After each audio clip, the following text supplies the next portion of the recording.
actually making another moto vlog earlier,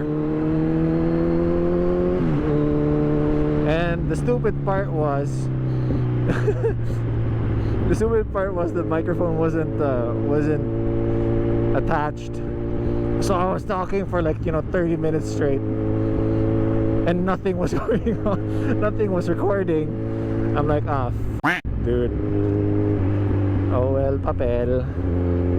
Such is life.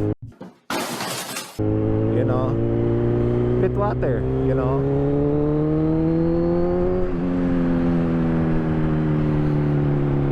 If you've heard, at least by the sound of my my exhaust, there's no more backfire. And let me teach you, or at least let me share with you how I got that to happen. And by the way, I did not do any dyno runs or dyno tests. Zero dyno.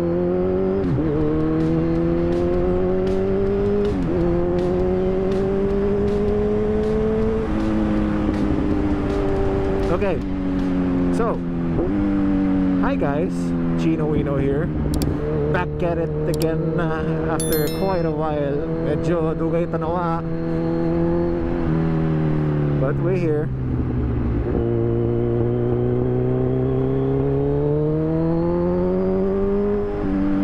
Oh, there's a lot of cows.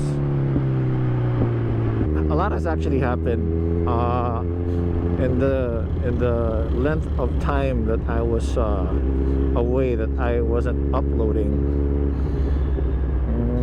Yeah, no, I'm not even gonna bother. Cutie cow though. Whoa. In that length of time, I actually did a few upgrades to my Kali, my Z1. And the first upgrade that okay, so you guys already know about the horn. You also know about the lights.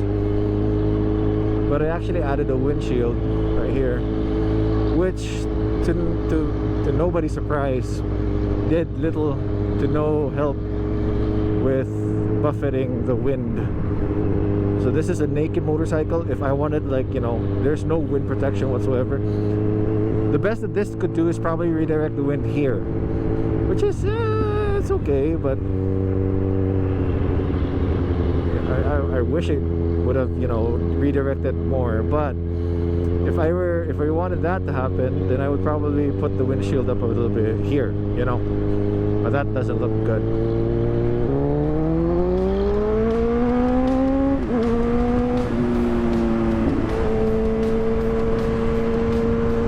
Gotta go fast.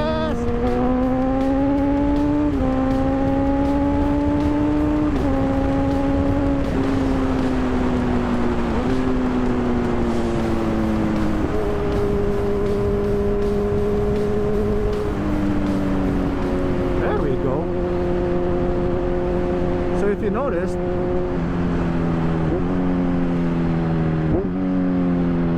there's no backfire anymore, which is probably what I wanted the most for quite a while. Because for the longest time, when I changed my exhaust,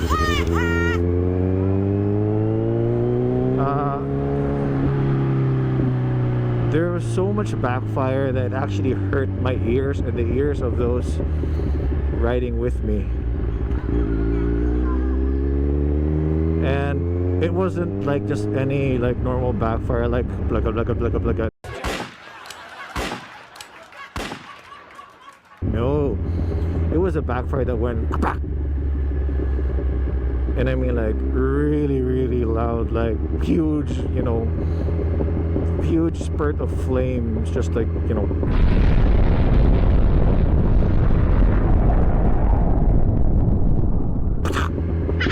so yeah, that was pretty unfortunate. And I ordered something online. It's called Woolik. I think some of you guys have heard, but because there are no dynos here, motorcycle dynos here in Mindanao, I decided to get, or at least to look for alternatives that I could do myself, like a DIY kind of thing.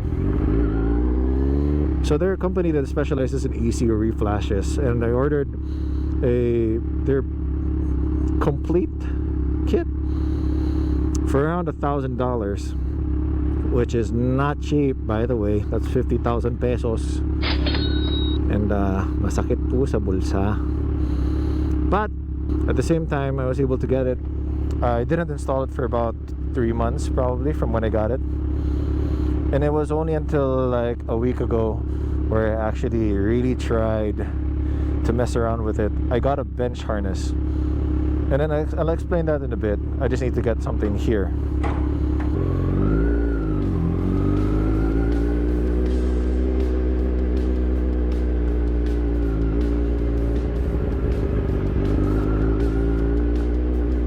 Oh, the F2 is here.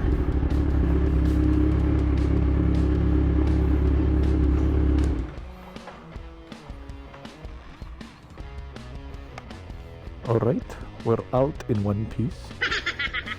So yeah, I'll explain the whole bench harness, bike harness kind of thing in a bit. Let me just go get some stuff.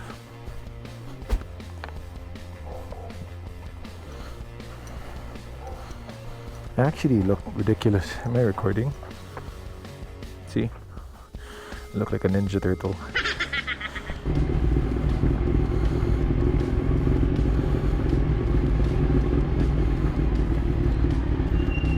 Salamat eh. Up. With regards to the fuel maps, the bench harness, nobody? Okay. The one that I got is a bench harness, which means that you had to take out the ECU from the back, from inside the bike, connect the bench harness to it, and then afterwards that's where you can tune it. So yeah, that's the bench harness. So I didn't think that, because I was hoping that if I actually got the Woolick data logger that they have, I would be able to connect it to my bike and then just keep it there, and then afterwards maybe get a few runs on the dyno so that I can fine-tune the air fuel mixture. But the problem was I couldn't. So so I got it. For the longest time I was trying to put it on my bike, but apparently it was a bench harness, and I kept reading through, and I even contacted support. And by the way, their support is actually they're very good and very prompt and very polite. Not that I wasn't being polite. It was more of like I had some questions, is there going to be a bike harness, which is basically the connections for the bike, and not only to the, you don't need to take out your ECU basically to tune it. So, and then they said, yeah, they're working on it. So I'm pretty excited about that. So if they make it, I'm most likely going to buy it. So a couple of things that you need to know. So like the Woolick ECU, or the data logger, it actually records everything that's happening on your ECU, right? How much fuel it gives throughout the whole spectrum of the rev limit, the rev range, all that stuff. And they do a pretty good job actually. And how I got my backfire removed was I selected one of their options, which is to disable the fuel cut. To disable the fuel cut after deceleration. So what your bike does stock,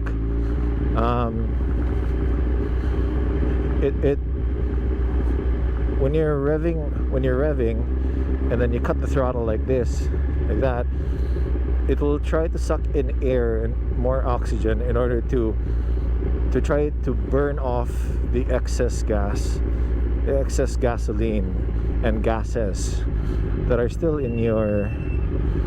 inside your exhaust system, therefore creating backfire, because it reignites it because it reignites it, and it's something that some people like it.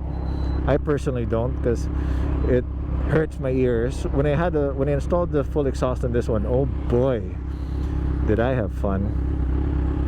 I hurt my ears, and also my friends as well. When we were group riding, I hurt their ears as well. So yeah, it wasn't a pleasant experience by any means.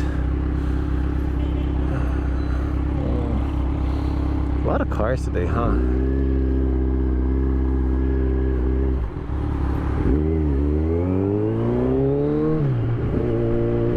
Oh no, I'm gonna parachute.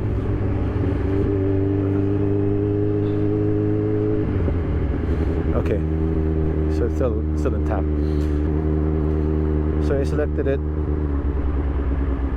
Deceleration after cut. To disable the fuel cut after deceleration. So what it does is it will continue to supply fuel at its minimum, so that it doesn't try to burn it up again, therefore creating backfire. Because of Euro 5 regulations, that's what they require, and that's why that happens, the whole backfire thing. So I'm pretty thankful that I was able to sort that out. So there's the ECU right here. All the connectors are here. I just can't seem to access. Oh, never mind. So I just need to access this ECU. I believe you just have to pull it out like so. And there it is. There's the ECU, this one right here. This bad boy. Okay, so 8-pin left, 6-pin, 4-pin. 4 pins. Okay, just gotta remember that.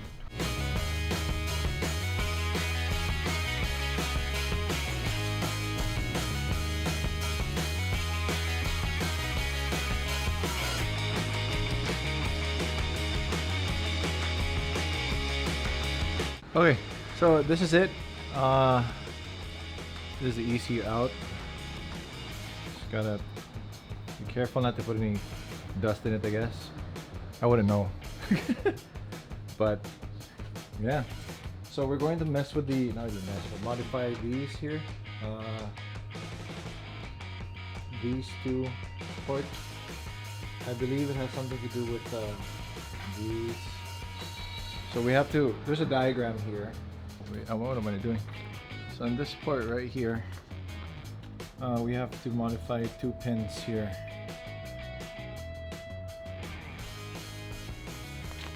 And this black one. Right here. This one right here. Can't see it. Yeah. Oh wait. No. It's the gray one. Gotta modify 2 pins here. Okay. Alright. Whatever, here goes nothing. So there, that's how I got it out.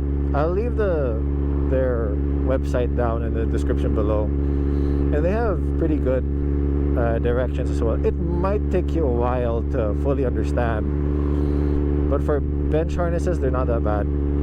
The only problem I guess I had, the only hiccups I've had were with regards to installing the power adapter for it. So many hazards.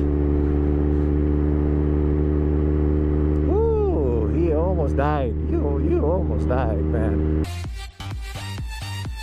So not really. Anyways, I'll leave their description down, and you know, the ECU, the whole ECU part, it was scary for me because if like my dog tripped on the wire, for example, or let's say something happened and then the ECU powered off mid-install, mid-write, because it has to write the ECU. If it did any of those, then my ECU would have bricked, which means that I need to order another ECU, which is not cheap. It's like 100,000 pesos roughly, or more, depending on your dealership. So yeah, Anyways, here's my stop. And again, this is Chino Wino. I bid you guys adieu. Bye-bye. Ride safe always. Always ha. And dagang salamat sa pagtanaw. Babush.